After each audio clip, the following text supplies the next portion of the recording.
وزیر داخلہ شیخ رشید کا کہنا ہے کہ اپوزیشن ٹولے کے ہاتھ سے وقت ریت کی طرح نکلتا جا رہا ہے۔ وزیر اعلیٰ پنجاب عثمان بزدار سے وفاقی وزیر داخلہ شیخ رشید نے ملاقات کی، جس میں سیاسی امور اور امن عامہ کی صورتحال پر تبادلہ خیال کیا گیا۔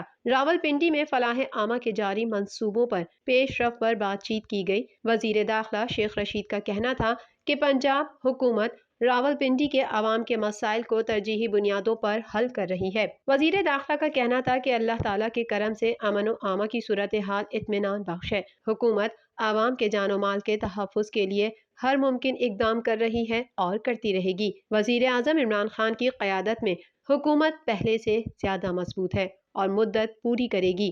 شیخ رشید کا کہنا تھا کہ 23 مارچ کو مارچ کا اعلان کرنے والوں کو ہوش کے ناخن لینے چاہیے۔ قانون ہاتھ میں لینے کی کسی کو اجازت نہیں دی جا سکتی۔ اپوزیشن ٹولے کے ہاتھ سے وقت ریت کی طرح نکلتا جا رہا ہے۔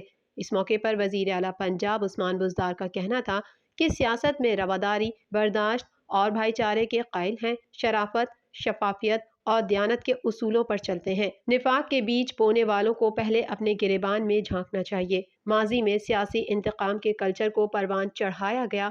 الزامات لگانا اور دشنام ترازی ہمارا شیوا نہیں۔ ہماری حکومت نے سیاسی انتقام کی منفی سیاست کو ختم کیا ہے۔ منفی رویے اور انتشار کی سیاست ملک کی یکجہتی اور استحکام کے لیے نقصان دہ ہیں۔